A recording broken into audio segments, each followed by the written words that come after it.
Hello students, मैं हूं मनीष शंकर तिवारी और आप लोग देखना शुरू कर चुके हैं ई क्लासेस बाय मनीष सर। हम लोग आज इस कंटेंट में पढ़ने जा रहे हैं कक्षा 9 का सामाजिक विज्ञान और उसके अंतर्गत अर्थशास्त्र। अर्थशास्त्र का पहला अध्याय जिसका नाम क्या था, विकास। विकास के अंतर्गत हम लोगों ने ये जानने की कोशिश की थी कि एक्चुअल में विकास होता कैसा है, मतलब अर्थव्यवस्था के सेंस में, अर्थशास्त्र के सेंस में डेवलपमेंट होता क्या है। और हम लोगों ने ये जाना था कि विकास का जो शुरुआती चरण था उसमें विकास उसको कहते थे जिसमें लोगों के पास पैसा आता था, खूब पैसा कमाओ, वही विकास कहलाता था। लेकिन जब हमने इसका अध्ययन बारीकी से किया तो हम लोगों ने देखा कि केवल इसी को विकास नहीं कहते कि कमाओ और खर्च करो। इसमें होता क्या था कि जो कमाने वाला शख्स है, जैसे सपोज करो कोई उद्योगपति है, वो बहुत ज़्यादा कमाएगा। अब वो अपने कमाने के लिए विकास के नए लक्ष्य तय करेगा और नए लक्ष्य तय करने के लिए उसको नए माध्यम की ज़रूरत होगी। अब उन माध्यमों में हम लोगों ने उदाहरण देखा था कि बांध बनेगा एक बड़ा, उस बांध से बिजली बनेगी और उस बिजली का फ़ायदा उद्योगपति लेगा फैक्ट्री चलाने के लिए और उसके उत्पादन से लाभ किसको होगा, उसी उद्योगपति को होगा, यानी उद्योगपति का विकास होगा। और जिस नदी पर बांध बनेगा उस नदी के डूब क्षेत्र में आने वाले जो लोग होंगे, उस क्षेत्र में रहने वाले जो वनवासी लोग होंगे या अन्य लोग होंगे, उनका तो जीवन नष्ट हो जाएगा, उनको तो वो जगह छोड़ के भागना पड़ेगी। तो हमने देखा था कि एक का विकास दूसरे के लिए विनाश तय कर देगा। तब हम लोगों ने देखा था कि प्रति व्यक्ति आय ही सब कुछ नहीं है। आय का संबंध सीधे सीधे सकल घरेलू उत्पाद से होता है। जब हम ज़्यादा कमाते हैं तो हम ज़्यादा खर्च करते हैं, ज़्यादा खर्च करते हैं तो हम ज़्यादा चीज़ों का उपयोग करते हैं, ज़्यादा चीज़ों का उपयोग करते हैं तो हम उतनी चीज़ें खरीदते हैं। अब खरीदेंगे कैसे, जब वो फैक्ट्री में बनेंगी। बनाएगा कौन, मशीनें। मशीनों को चलाएगा कौन, आदमी चलाएगा तो उसको पैसे देना पड़ेगा, समझ गए ना। पैसे देंगे तो पैसों से फिर चीज़ें खरीदेगा और इस तरह से मांग और पूर्ति के सिस्टम से ये काम करता रहेगा। लेकिन काफ़ी विचार विमर्श करने के बाद जब ये देखा गया कि जो व्यक्ति पैसा कमाएगा वो खर्च करेगा, लेकिन जिसके पास पैसा नहीं होगा वो क्या करेगा, क्या इसी को हम विकास कहेंगे? नेवर।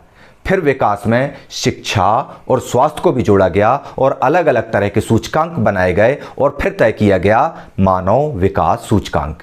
इस तरह से हमने विकास के बारे में देखा था। और फिर हमने देखा कि विकास जो हुआ था वो कैसे हुआ था। शुरुआती दौर में सपोज करो मानव, आदि मानव था। आदि मानव धीरे धीरे करके एक जगह इकट्ठा होना शुरू किया। अभी उसने खेती नहीं सीखी, एक जगह इकट्ठा हो गया। इकट्ठा होने के बाद अब उसने खेती करना सीख लिया, हाथों से खेती कर रहा है। फिर इसके बाद क्या किया उसने, पेड़ों से टहनियाँ तोड़ी और खोदने लगा ज़मीनों को। अब यहाँ पर श्रम का परिवर्तन देखिए आप। अभी तक क्या हो रहा था, सीधे प्रकृति से हम हासिल कर रहे हैं चीज़ों को। अब प्रकृति से हासिल करके हमने लकड़ी ली और लकड़ी में हमने पत्थर बांधना शुरू किया और पत्थर से खोदना शुरू किया। मतलब हमने प्राकृतिक चीज़ों से सीधे अपने संसाधन प्राप्त कर लिए।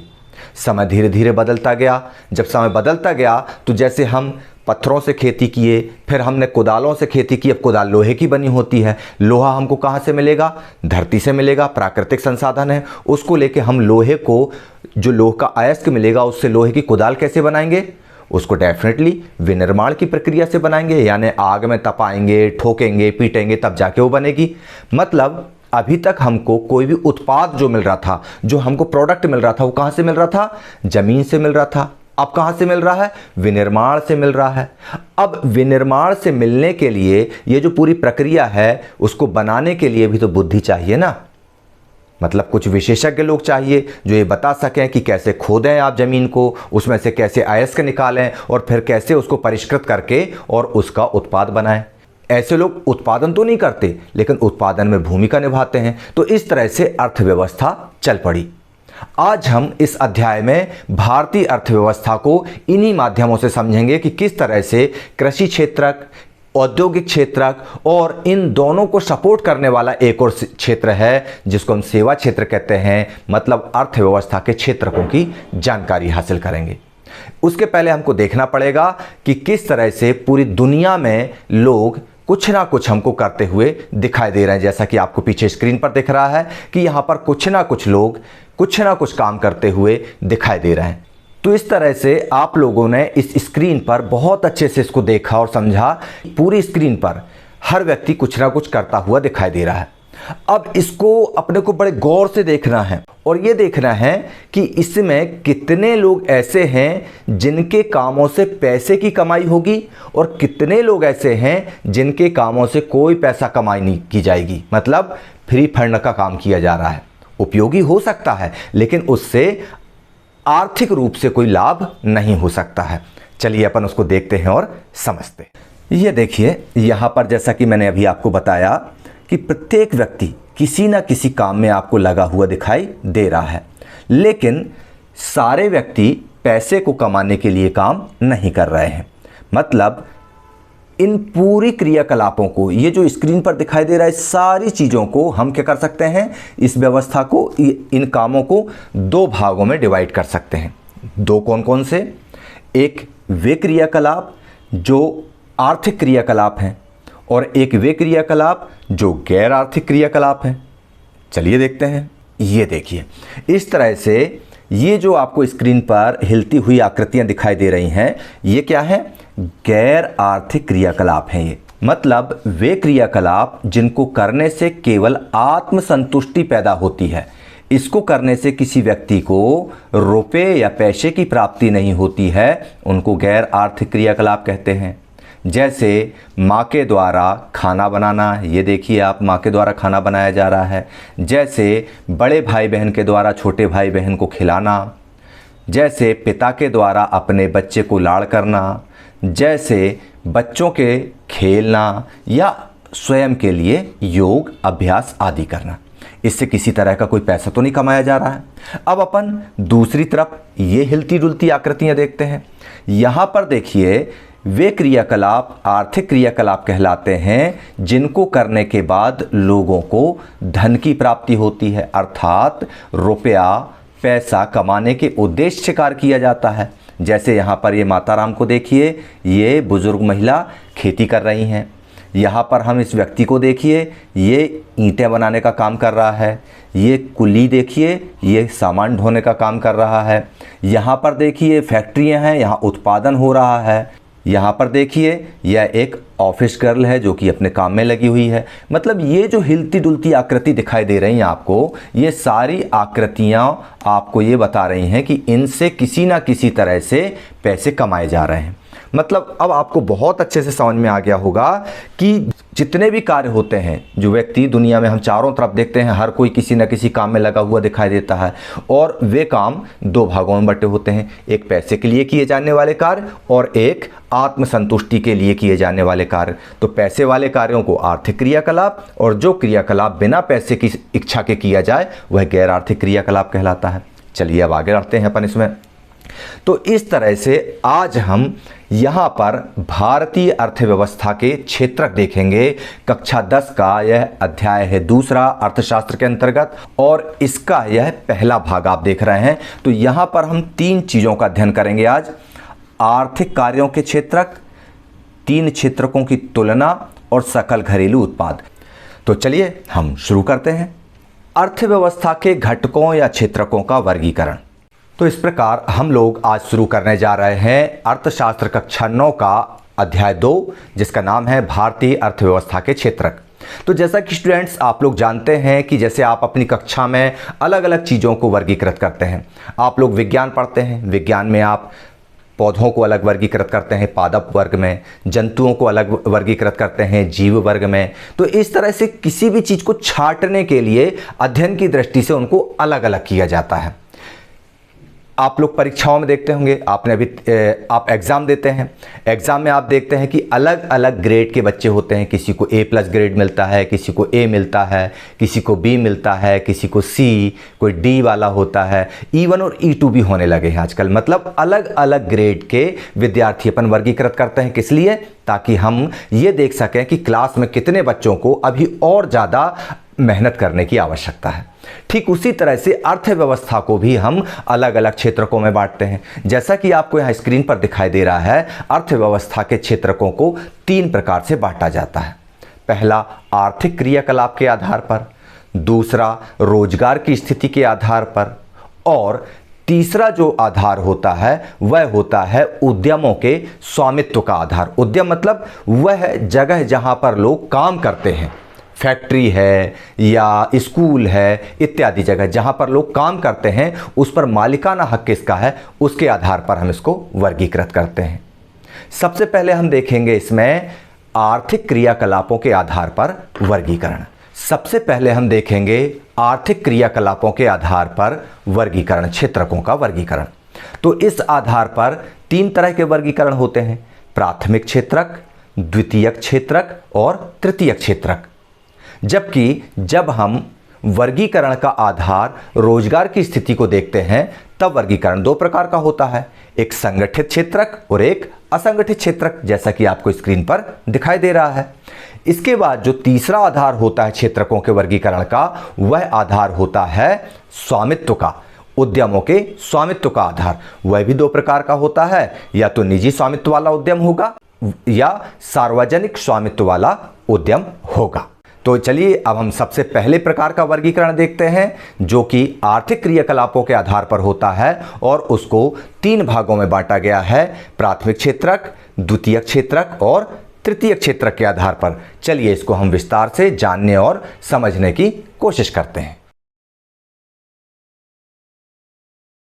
जब हम कक्षा 9 पढ़ रहे थे और कक्षा 9 में हम लोगों ने संसाधन के रूप में लोग वाले अध्याय को देखा था, तब हमने प्राथमिक क्षेत्रक, द्वितीयक क्षेत्रक और तृतीयक क्षेत्रक को थोड़ा सा उसका परिचय हासिल किया था कि प्राथमिक क्षेत्रक के अंतर्गत कौन कौन सी गतिविधियां आती हैं, द्वितीयक क्षेत्रक के अंतर्गत कौन कौन सी गतिविधियां आती हैं और तृतीयक क्षेत्रक में क्या क्या सम्मिलित होता है।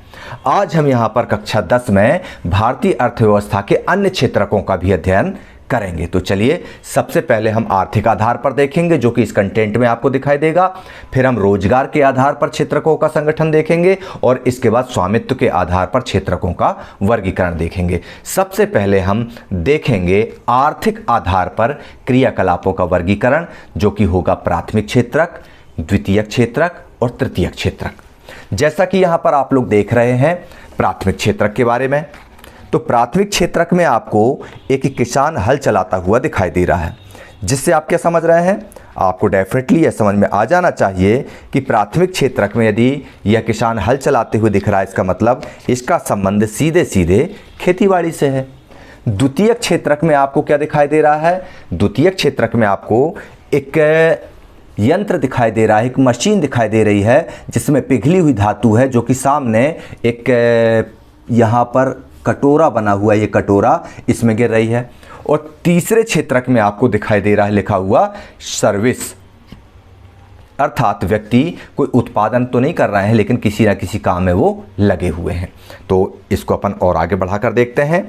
तो प्राथमिक क्षेत्रक के अंतर्गत क्या क्या आएगा, अब कक्षा 9 में भी हम इसको देख चुके हैं, कृषि, वानिकी, पशुपालन, मत्स्य पालन मतलब मछली पालन, मुर्गी पालन, खनन एवं उत्खनन। फिर से ध्यान दीजिए, प्राथमिक क्षेत्रक में खेती आएगी, वानिकी मतलब जंगल वगैरह लगाना, प्लांटेशन करना, पशुपालन यानी जानवरों को पालना, मछली का पालन करना, मुर्गी पालना और धरती को खोद कर उसमें से खनिज पदार्थ निकालना, जिसको खनन और उत्खनन कहते हैं। क्लियर समझ में आ गया होगा आपको ये। इसके बाद द्वितीयक क्षेत्रक में विनिर्माण मतलब किसी भी चीज़ को, कच्चे माल को एक नए उत्पाद में बदल देना फैक्ट्रियों के माध्यम से, उद्योग के माध्यम से। जैसे यहाँ पर ये प्राथमिक क्षेत्रक का ये खनन और उत्खनन वाला जो मामला आपको यहाँ दिख रहा है, ये खनन और उत्खनन का मान लो एक लोहा है और जिसको अपन ने पिघला लिया है और उसको इसमें डाल करके लोहे की राड इत्यादि मशीन वगैरह अपन बनाएंगे, ये चीज़ें कहलाएगी। द्वितीय क्षेत्रक के अंतर्गत निर्माण का कार्य होगा। जबकि तृतीय क्षेत्रक में क्या होगा, व्यापार, परिवहन, संचार, बैंकिंग, बीमा, शिक्षा, स्वास्थ्य और पर्यटन सेवाएं। यहाँ पर किसी भी प्रकार का उत्पादन होता आपको दिखाई नहीं दे रहा है। चलिए इसको आगे देखेंगे विस्तार से। आर्थिक कार्यों के क्षेत्रक, जैसा कि आप शुरू से लगातार इन चित्रों को देखते आ रहे हैं, ये आपको अलग अलग दिख रहे हैं। अभी हमने इन चित्रों को 2 आधार पर विभाजित किया था। कौन कौन से 2 आधार थे वो? वे आधार थे आर्थिक क्रियाकलाप और गैर आर्थिक क्रियाकलाप। अब चूंकि हम अर्थशास्त्र पढ़ रहे हैं तो डेफिनेटली अर्थशास्त्र में पैसों की बात होगी, तो हमने उन चित्रों को हटा दिया है जिन चित्रों से किसी भी प्रकार का कोई रुपया या पैसा नहीं कमाया जा रहा है। अब यहाँ पर आपको जितने भी चित्र दिखाई दे रहे हैं, इन सारे चित्रों से किसी न किसी तरह से काम करने वाले व्यक्ति को धन की प्राप्ति हो रही है। अब इन सारी चीज़ों को आप प्राथमिक, द्वितीयक और तृतीयक क्षेत्रों में अलग अलग कैसे विभाजित करेंगे? बिल्कुल आपको करने के लिए मैंने तरीका बताया हुआ पिछला। ये देखिए, जो चीज़ खेती से संबंधित है, प्रकृति से संबंधित है, वो प्राथमिक। फिर प्रकृति से प्राप्त चीज़ों को हमने दूसरे उत्पाद में बना दिया, जैसे लोह ऐस को हमने लोहा बनाया और लोहे की मशीन बना ली, और फिर इस मशीन को चलाने वाला एक आदमी हो गया। तो इस तरह से हम इसको ध्यान से देखें, इसको, इन चित्रों को अब हम 3 क्षेत्रकों में विभाजित करने जा रहे हैं। ठीक इस तरह से ये आप देखिए, समझ गए ना? एक बार फिर से देखिए, ये क्षेत्रक हैं ये। अब इन सारी ये काम है, इन सारे कामों को हम 3 भागों में विभाजित करते हैं, उनकी एक्टिविटीज़ के आधार पर, उनके क्रियाकलापों के आधार पर कि कौन व्यक्ति कैसे काम कर रहा है। अब आप देखिए, प्राथमिक क्षेत्रक में यहाँ पर हमको साफ साफ दिखाई दे रहा है, यहाँ मछली मारने का काम हो रहा है, मछली पकड़ने का, यहाँ खेती का काम हो रहा है, यहाँ उत्खनन का काम हो रहा है इस जगह पर, और यहाँ पर जंगलों में जंगलों को काटने का काम होगा, और ये खेती चल रही है। द्वितीय क्षेत्रक में निर्माण का काम हो रहा है फैक्ट्रियों के माध्यम से, और तीसरे क्षेत्रक में देखिए कुली बोझा उठा रहा है, ये हमालवी बोझा उठा रहा है, ये कोरियर वाला कुछ कोरियर दे के जा रहा है, ये दुकानदार अपना सामान बेच रहा है, ड्राइवर अपनी बस चला रहा है, और यह लड़की अपना काम कर रही है ऑफिस का। तो ये सारे काम आपको अलग अलग दिखाई दे रहे हैं ना? अब इनको हम और विस्तार से समझते हैं। परिभाषा के रूप में अगर हम जानें कि प्राकृतिक क्षेत्रक किसे कहते हैं, मान लो आपके एग्जाम में आ गया कि बताइए प्राथमिक क्षेत्रक से आप क्या समझते हैं या किसे कहते हैं, तो जब हम प्राकृतिक संसाधनों का उपयोग करके किसी वस्तु का उत्पादन करते हैं तो इसे प्राथमिक क्षेत्रक की गतिविधि कहते हैं। ध्यान रखना, ये महत्वपूर्ण शब्द क्या है? प्राकृतिक संसाधन। प्राकृतिक संसाधन क्या है? हवा, पानी और सूरज की रोशनी, तापमान इत्यादि। जब इनके माध्यम से हम एक्चुअल में उत्पादन हम नहीं करते, ये प्राकृतिक संसाधनों का समुचित तरीके से उपयोग करते हैं हम लोग। जैसे हमको चना उगाना है, गेहूं उगाना है, मक्का उगाना है, तो हमको ये पता है कि किस मौसम में ये उगेगा, और उसके अनुकूल हम हवा, पानी और सूरज की रोशनी का उपयोग करते हुए इसको उगा लेते हैं। तो प्राकृतिक संसाधनों का उपयोग किया और हमने किसी चीज़ का उत्पादन कर लिया, उसे हम प्राथमिक क्षेत्रक की गतिविधि कहेंगे। जब द्वितीय क्षेत्रक की तरफ आते हैं, तब द्वितीय क्षेत्रक में क्या होता है? अब प्राथमिक क्षेत्रक से जिन चीज़ों का हमने उत्पादन किया है उन चीज़ों को उद्योगों में ले गए, मतलब प्राथमिक क्षेत्रक से जो चीज़ मिली वो हो गई कच्चा माल। अब हमने उस कच्चा माल को फैक्ट्री में डाला और एक नया प्रोडक्ट बना लिया। तो इस तरह से विनिर्माण प्रणाली से उद्योगों के द्वारा जब कोई नया प्रोडक्ट प्राप्त होता है तब उसको क्या बोलते हैं? द्वितीय क्षेत्रक की गतिविधि। और फिर आता है तीसरी गतिविधि में जो खुद कोई उत्पादन नहीं करता है, मतलब तीसरा क्षेत्रक में किसी तरह का कोई उत्पादन नहीं होता, लेकिन यह प्राथमिक और द्वितीय क्षेत्रक के उत्पादन में मदद करता है, इसलिए यह तृतीय क्षेत्रक होता है। इसका एक और नाम होता है। चलिए इसको अपन विस्तार से देखते हैं और थोड़ा आगे चल के। ये देखिए, प्राथमिक क्षेत्रक में जैसे कि हमने परिभाषा क्या देखी, जब हम फिर से देख लेते हैं, जब हम प्राकृतिक संसाधनों का उपयोग करके वस्तु उत्पादन करते हैं। ये वस्तु उत्पादन करी हमने, प्याज उगाई हमने, मटर उगाया हमने, गाय से दूध लिया हमने, कपास ली हमने, और खदानों से हमने खनिज पदार्थ लिए, पेड़ों से हमने लकड़ी ले ली। ये कहाँ से लिए हमने घर में या फैक्ट्री में तो नहीं बनाए ना, ये हमको सीधे प्रकृति से मिले, इसलिए हम इनको प्राथमिक क्षेत्रक की गतिविधि कहते हैं। द्वितीय क्षेत्रक में देखिए, अब चाय का कप या चाय बनी हुई दिख रही है, कार दिख रही है, कपड़े दिख रहे हैं, ये क्या आपको खेतों में उगते हुए मिलते हैं? नहीं, लेकिन इनको बनाने वाले जो कच्चा माल है वो खेतों में मिलता है। कपड़ों को बनाने वाला कच्चा माल कहाँ मिलता है? खेतों से मिलता है, कपास। चाय बनाने वाली चाय पत्ती कहाँ मिलती है? खेतों से मिलती है। कार बनाने वाला लोहा कहाँ से मिलता है? प्रकृति से मिलता है। तो इस तरह से द्वितीय क्षेत्रक वह क्षेत्रक है जिसमें प्राथमिक क्षेत्रक के उत्पाद का उपयोग हम कच्चे माल की तरह करते हैं। इसके बाद बारी आती तृतीय क्षेत्रक की। अब तृतीयक क्षेत्रक में देखिए, आप कार में आग लग गई, उसको बुझाने के लिए आदमी दौड़ रहा है, दैट मीन्स वह सेवा कर रहा है। कंप्यूटर चला रहा है एक व्यक्ति टैंकर चला रहा है, एक व्यक्ति एटीएम चला रहा है। यहाँ पर हमको रेल की पटरी भी दिख रही है, मतलब कोई रेल चलाने वाला होगा यहाँ पर। तो इस तरह से यहाँ पर हम देखते हैं प्राथमिक क्षेत्रक, द्वितीयक क्षेत्रक और तृतीयक क्षेत्रक, इन तीनों में अपनों को एक अंतर दिख रहा है।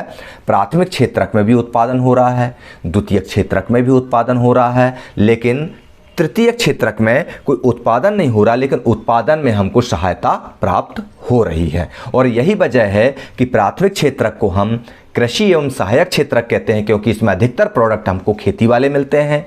द्वितीयक क्षेत्रक में चूंकि विनिर्माण प्रक्रिया होती है, उद्योगों से इसमें वस्तुओं का उत्पादन होता है, इसलिए हम इसको औद्योगिक क्षेत्रक कहते हैं। और तृतीयक क्षेत्रक में चूंकि कोई उत्पादन नहीं होता, केवल सेवा देने का काम होता है, इसलिए हम इसको सेवा क्षेत्रक कहते हैं। परीक्षा में आ सकता है आपको कि प्राथमिक क्षेत्रक को कृषि एवं सहायक क्षेत्रक क्यों कहते हैं, द्वितीयक क्षेत्रक को औद्योगिक क्षेत्रक क्यों कहते हैं, तृतीयक क्षेत्रक को सेवा क्षेत्रक क्यों कहते हैं। यह आपको बनना चाहिए। कृषि एवं सहायक क्षेत्रक इसलिए कहते हैं क्योंकि यहाँ पर जितने भी प्रोडक्ट होते हैं, ये सारे के सारे खेतीबाड़ी के माध्यम से मिलते हैं, चाहे दूध हो, चाहे मटर हो, चाहे प्याज हो या उत्खनन हो, जितनी भी चीज़ें हैं वो हमको प्रकृति से प्राप्त होती हैं। इसके बाद दूसरी लेवल पे जब हम जाते हैं द्वितीयक क्षेत्र में, तो द्वितीयक क्षेत्र कहाँ से मिलता है यहाँ पे अपने को प्रोडक्ट? ये प्रोडक्ट सारे हमको उद्योगों से मिलते हैं, फैक्ट्री से मिलते हैं। जब आप फैक्ट्री में कच्चा माल डालते हैं, उससे हमको कपड़ा मिल जाता है। लेकिन टर्सरी सेक्टर जो तीसरा क्षेत्रक है, उसमें हमको किसी तरह का कोई भी प्रोडक्ट नहीं मिलता है, लेकिन हमको दुग्ध उत्पादन करना है तो गाय को दोहने के लिए हमको काम करना पड़ेगा। काम करना यानी सेवा करना।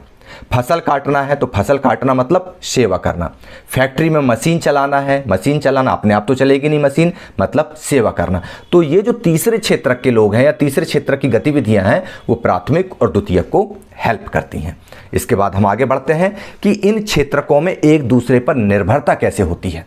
मतलब थोड़ा थोड़ा तो आप समझ गए होंगे कि प्राथमिक क्षेत्रक पर दूसरा निर्भर है, प्राथमिक और द्वितीयक तीसरे पर निर्भर है। लेकिन ऐसा नहीं है कि द्वितीयक क्षेत्रक केवल प्राथमिक पर निर्भर हो, कभी कभी प्राथमिक क्षेत्रक भी द्वितीयक पर निर्भर होता है। मतलब सभी क्षेत्रक एक दूसरे के ऊपर डिपेंडेंट है।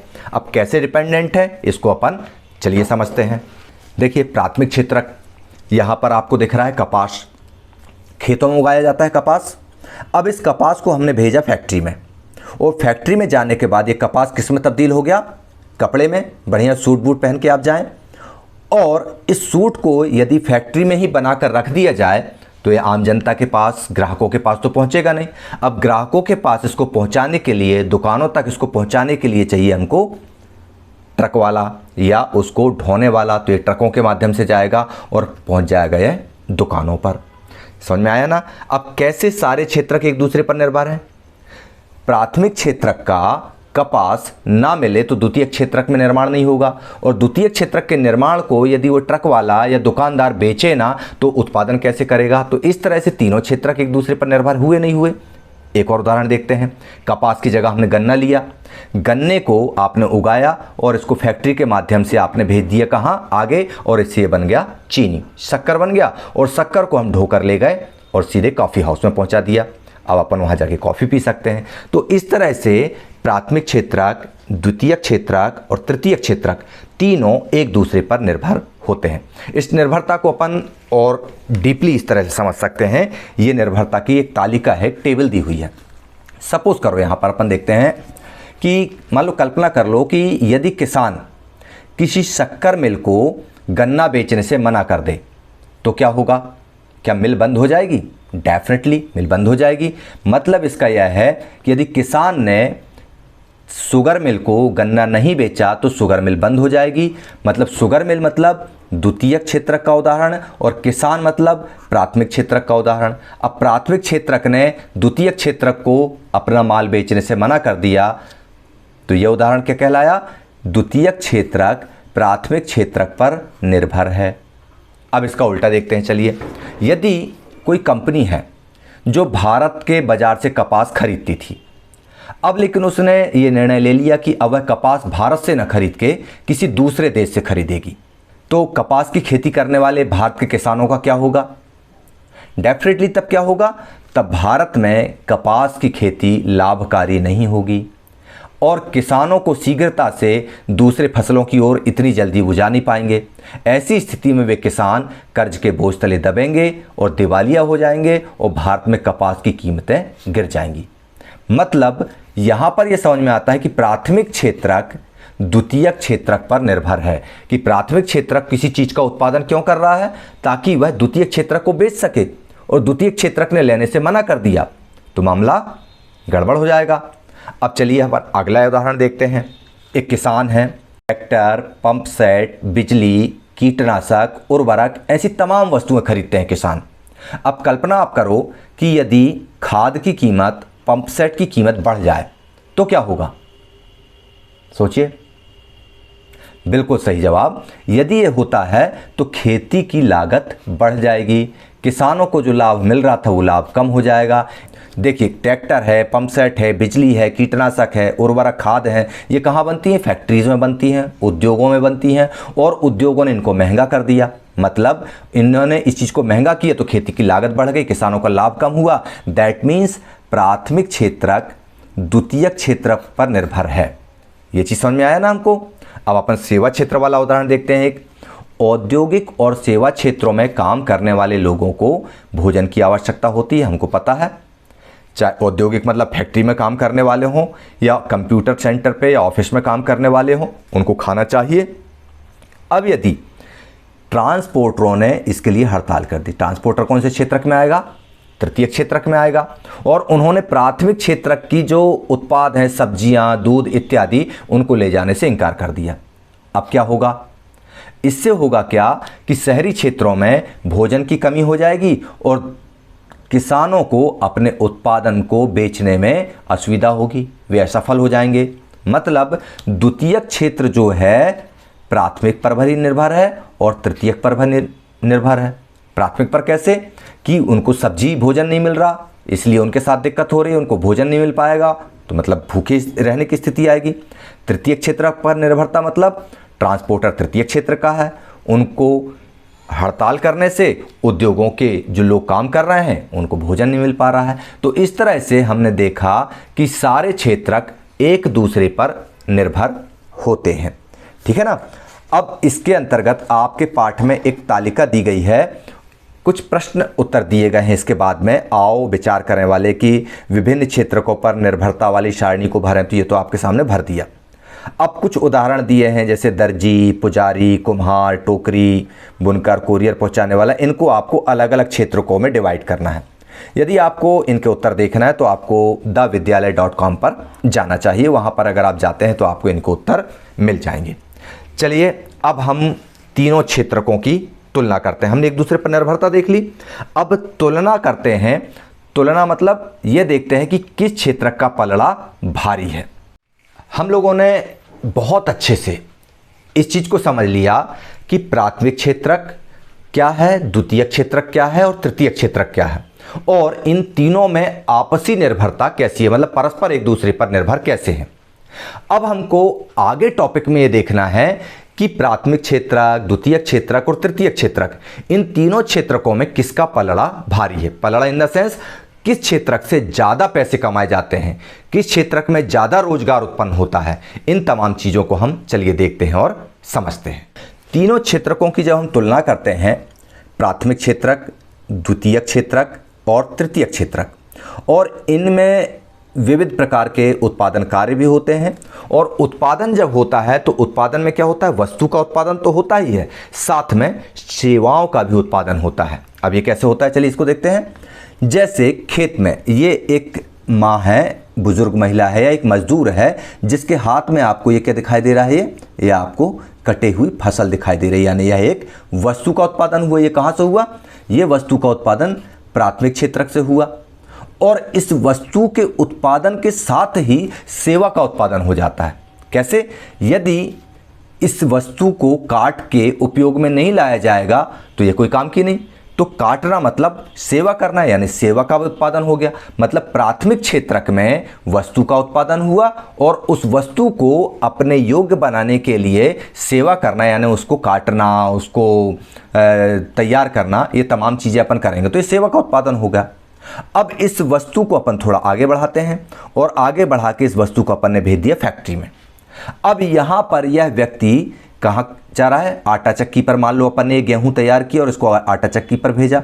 आटा चक्की में ये व्यक्ति क्या कर रहा है? सेवा कार्य कर रहा है। ये भी एक यानी द्वितीयक क्षेत्रक में सेवा का निर्माण हुआ और सेवा में विनिर्माण, सेवा के द्वारा विनिर्माण प्रक्रिया का पालन करते हुए हमने इस वस्तु का उत्पादन कर दिया। कौन सी वस्तु का? आटा का उत्पादन हो गया।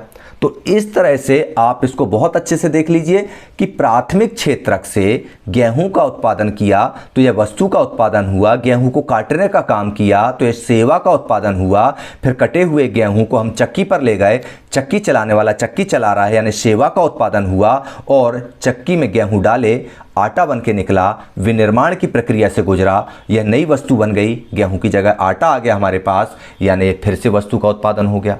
अब इस आटा को कस्टमर्स तक पहुंचाना है तो एक ट्रक वाला आया, आटा लिया और चल दिया। लेकिन अब यहां तीसरे क्षेत्रक में किसी तरह का कोई उत्पादन नहीं हुआ। वस्तु का, सेवा का उत्पादन हुआ, यहां पर वस्तु का उत्पादन नहीं हुआ। उत्पादित वस्तु जो थी वह आटा थी, इस आटे को लेकर के वह आगे बढ़ गया। इस तरह से हमने देखा कि इन क्षेत्रकों में काफ़ी संख्या में लोग वस्तुओं और सेवाओं के उत्पादन के लिए काम करते हैं। तो इस प्रकार इस उदाहरण के माध्यम से हम लोगों ने ये देख लिया कि प्रत्येक क्षेत्रक में, प्राथमिक हो, द्वितीयक हो या तृतीयक हो, सभी क्षेत्रकों में वस्तु का उत्पादन तो होता ही है, साथ ही साथ वस्तुओं के साथ साथ सेवाओं का भी उत्पादन हो रहा है और इन सेवाओं के उत्पादन से अर्थव्यवस्था की प्रगति हो रही है। अब हमको यहाँ पर यह देखना है कि इन तीनों क्षेत्रकों में किस क्षेत्रक में ज़्यादा वस्तु का उत्पादन हो रहा है, किस क्षेत्रक में ज़्यादा सेवाओं का उत्पादन हो रहा है। मतलब प्रत्येक क्षेत्रक को अब हम अलग अलग तुलनात्मक रूप से देखेंगे कि किस क्षेत्रक से रोजगार अधिक मिलता है और किस क्षेत्रक से इनकम अधिक मिलती है। चलिए इसको हम देखते हैं और समझते हैं। किसी भी अर्थव्यवस्था में कुल उत्पादन और रोजगार की दृष्टि से या तो एक क्षेत्र प्रधान होगा या एक से अधिक भी हो सकता है और कोई अन्य क्षेत्र जो है उसकी तुलना में आकार में छोटा होगा। जैसे कि भारत की अर्थव्यवस्था को हम क्या बोलते हैं? कृषि प्रधान अर्थव्यवस्था। मतलब यहाँ पर प्राथमिक क्षेत्रक बड़ा हो सकता है। कई देशों में हम देखते हैं द्वितीयक क्षेत्रक बड़ा है, कई जगह पर देखते हैं कि प्राथमिक और द्वितीयक लगभग बराबर है लेकिन तृतीयक का आकार छोटा है। ये सब होता क्या है? चलिए इसको हम विस्तार से समझते हैं। और टॉपिक कौन सा है? प्रत्येक क्षेत्रक में उत्पादित वस्तुओं और सेवाओं की गणना और सकल घरेलू उत्पाद। अब हमने ये बात तो कह दी कि हमको ये देखना है कि प्राथमिक क्षेत्रक में कितने लोग काम कर रहे हैं, उनको कितने पैसे मिल रहे हैं, द्वितीयक क्षेत्रक में कितने लोगों को रोजगार मिल रहा है और कितना कमा रहे हैं, ये ऐसे तृतीयक क्षेत्रक के बारे में है। लेकिन अगर हम प्रत्येक क्षेत्रक की गणना करने जाएंगे तो ये तो बड़ा पेचीदा और कठिन काम हो जाएगा।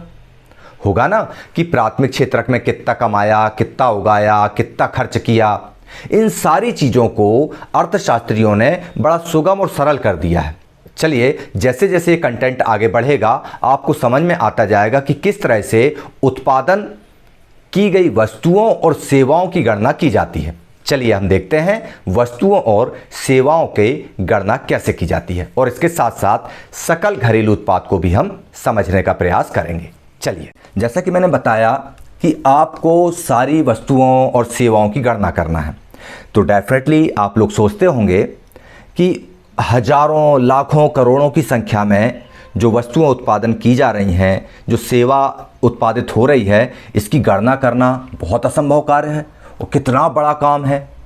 आश्चर्यचकित हो रहे होंगे कि इतनी हजारों कारों, कंप्यूटरों, खिल्लियों, कील जो तैयार होती हैं, फर्नीचरों, इनका योगफल हम कैसे कर सकते हैं? बड़ी बेवकूफ़ी और बेतुकी बात लगती है ना। अब इनकी गणना कैसे की जा सकती है? हजारों, लाखों, करोड़ों की संख्या आएगी। 140 करोड़ की आबादी वाला देश है भारत। 30 लाख, 32 लाख वर्ग किलोमीटर में फैला हुआ है। बड़े भाग पर खेती होती है, हजारों लाखों टन उत्पादन होता है, अलग अलग फसलें उत्पादित होती हैं, अलग अलग वस्तुएं उत्पादन होती हैं। अब इन सब की काउंटिंग करते रहना बहुत कठिन काम है और बड़ा अजीब लग रहा होगा आपको, लेकिन आपको बता दें इसमें अजीब कुछ भी नहीं है। वस्तुएं और सेवाएं दोनों को अलग अलग कर लिया हमने, इसीलिए प्राथमिक क्षेत्रक की वस्तुएं, द्वितीयक क्षेत्रक की वस्तुएं और तृतीयक क्षेत्रक की सेवाएं। अब इस समस्या के लिए हमारे अर्थशास्त्रियों ने एक अच्छा सुझाव दिया है। उन्होंने क्या बोला कि आप वस्तुओं और सेवाओं की वास्तविक संख्या का योग मत करो, मतलब उनको मत गिनो कि कितना उत्पादन हुआ, उसकी जगह पर कितने रुपयों का उत्पादन हुआ ये देखो। मतलब जैसे मान लो गेहूं उगाया, अब उस गेहूं को उगाने में कितना खर्च हुआ, उस उत्पाद की कीमत निकाल लो और इस तरह से आपका निकल आएगा कितना आपने गेहूं उगाया, कितने का आपने गन्ना उगाया, तमाम चीज़ें निकल के आ जाएंगी। इस तरह से देखिए, इसको उदाहरण समझते हैं हम। जैसे प्राथमिक क्षेत्रक किसी विशेष वर्ष में, मान लो ये 2022 चल रहा है, इसी वर्ष में मान लो, इसी वर्ष में प्रत्येक क्षेत्रक में उत्पादित अंतिम वस्तुओं और सेवाओं का मूल्य उस वर्ष में क्षेत्रक के कुल उत्पादन की जानकारी प्रदान करता है। किसका? अंतिम वस्तु। अब अंतिम वस्तु किसे कहेंगे आप? ध्यान दीजिए, यहां पर अंतिम वस्तु वह वस्तु होती है जिसका उपयोग ग्राहक द्वारा कर लिया जाता है। जैसे गेहूं हमने लिया, उसका आटा पिसवाया और रोटी खा गए, तो यहां अंतिम वस्तु क्या थी? रोटी। बिस्किट बन गया मान लो उस आटे का, तो और बिस्किट खा गए हम, तो अंतिम वस्तु क्या थी? बिस्किट थी। मतलब ग्राहक के द्वारा उपयोग करने के बाद वह वस्तु समाप्त हो जाए, वह अंतिम वस्तु कहलाती। तो उसी का हम गणना करते हैं, उसी के मूल्य की गणना करते हैं। प्राथमिक क्षेत्रक में गेहूं उगाया, द्वितीय क्षेत्रक में बिस्किट बनाया और तृतीय क्षेत्रक में इस बिस्कुट को बेच दिया गया। तो इस तरह से तीनों क्षेत्रकों के जो वस्तुएं हैं, अंतिम वस्तुएं और उनके द्वारा दी गई सेवाएं हैं, उनको हम वैल्यू को रुपयों पैसों में कन्वर्ट कर लेते हैं। गेहूं को हमने रुपयों में तब्दील कर लिया कि इतने रुपए का गेहूं उगाया पूरे भारत देश में, इतने रुपए के बिस्कुट बने पूरे भारत देश की फैक्ट्रियों में या पूरी दुनिया की फैक्ट्री में, जिस देश की भी अर्थव्यवस्था गणना की जा रही है वो देश में, और इतने घंटे काम किया तो उसके बदले में इतने रुपए खर्च हुए तृतीय क्षेत्रक के लिए।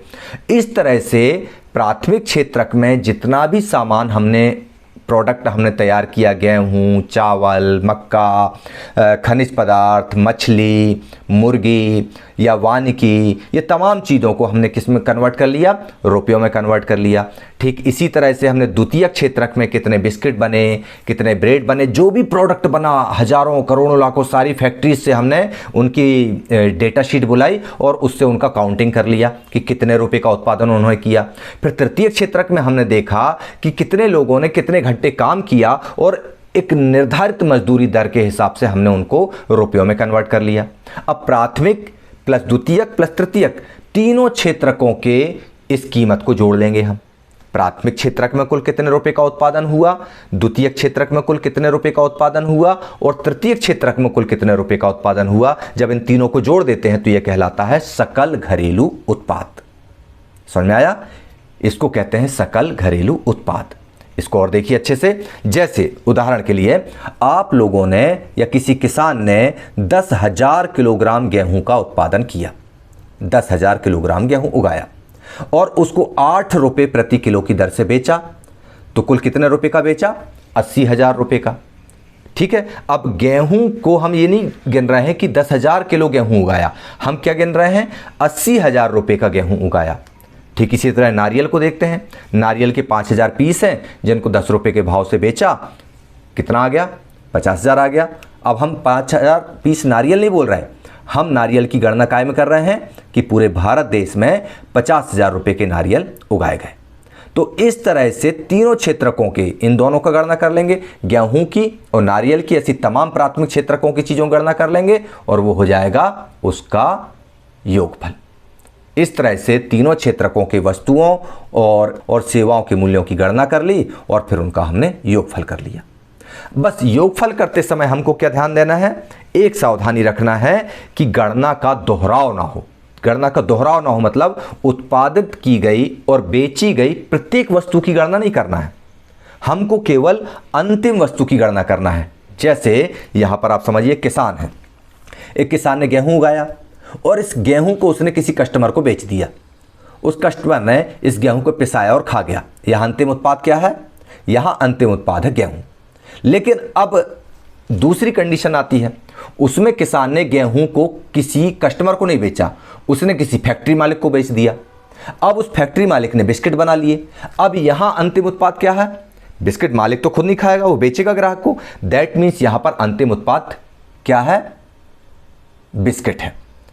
अब बिस्किट के अंदर गेहूं की कीमत जुड़ी हुई होगी। यहां पर गेहूं की कीमत 80,000 रुपये हम अलग से और बिस्किट की कीमत अलग नहीं जोड़ेंगे। बिस्किट को बनाने में कितना गेहूं लगा, कितना तेल लगा, कितना शक्कर लगा, इसको अपन टोटल जोड़ देंगे। देखिए आगे इसको, जैसे किसी किसान ने आटा मिल को 8 रुपये प्रति किलोग्राम के भाव से गेहूं बेच दिया और उसका आटा बनके 10 रुपये किलोग्राम के भाव से उसने आटा आगे सप्लाई कर दिया फैक्ट्री के लिए। फैक्ट्री वाले ने उसमें कुछ कीमत शक्कर की और कुछ कीमत तेल की मिला करके और बिस्किट बना लिए, जो बिस्कुट 15 रुपये प्रति पैकेट पड़े। यहाँ पर जो अंतिम उत्पाद आया वो आया बिस्किट। अंतिम उत्पाद क्या आया? बिस्किट। और इस अंतिम उत्पाद में गेहूं का, आटा का, तेल का, शक्कर का, सभी का मूल्य पैसों में जुड़ा हुआ है। तो इस तरह से बिस्कुट अंतिम उत्पाद हुआ जो उपभोक्ता तक पहुंचा, और बीच में गेहूं, आटा, तेल, शक्कर जिनका अपन ने उपयोग किया, ये वस्तुएं कहलाएंगी मध्यवर्ती वस्तु। अब सवाल आप बहुत अच्छे समझ गए होंगे कि केवल अंतिम वस्तुओं और सेवाओं की गणना ही क्यों की जाती है। क्यों की जाती है? ताकि वस्तुओं का दोहराव ना हो, गणना का दोहराव ना हो।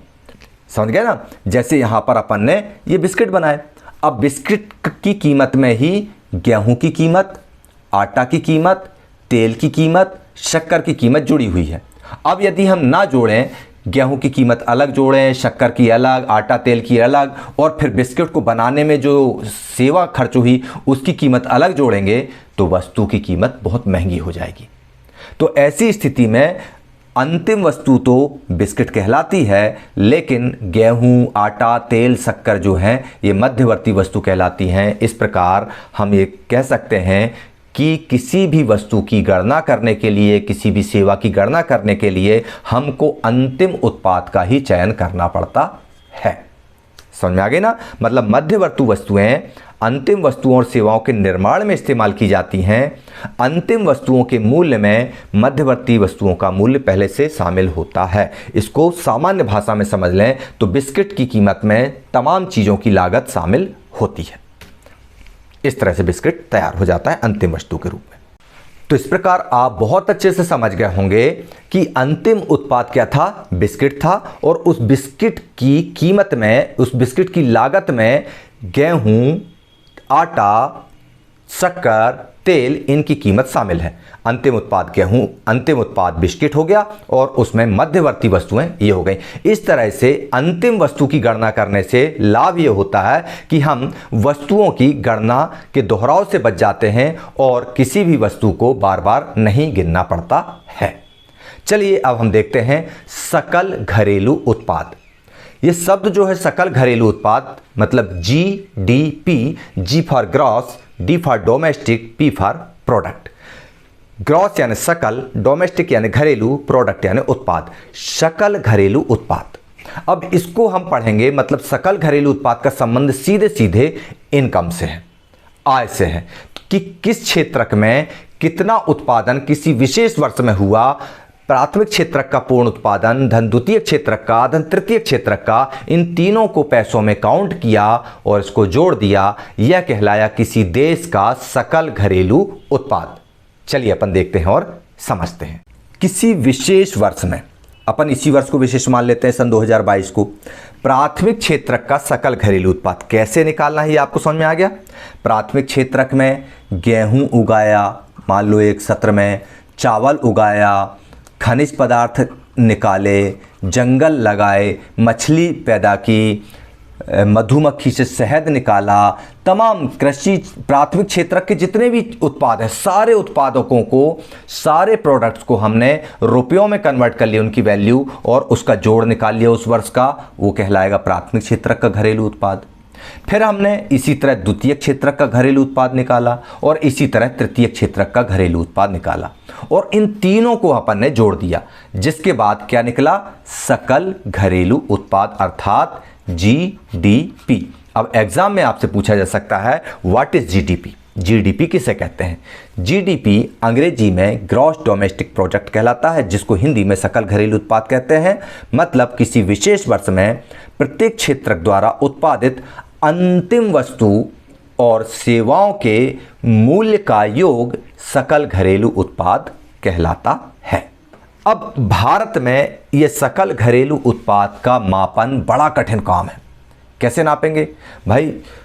प्राथमिक क्षेत्र की सारी वस्तुओं की गणना करना और इसके बाद उनका रुपयों में कन्वर्ट करना, फिर इसके बाद द्वितीय क्षेत्र में क्या क्या उत्पादन हुआ उनकी गणना करना। लेकिन यह काम भारत सरकार के केंद्रीय मंत्रालय द्वारा किया जाता है, जो कि नई दिल्ली में स्थित है। हम देखते हैं ये नई दिल्ली है, यहाँ पर स्थित है।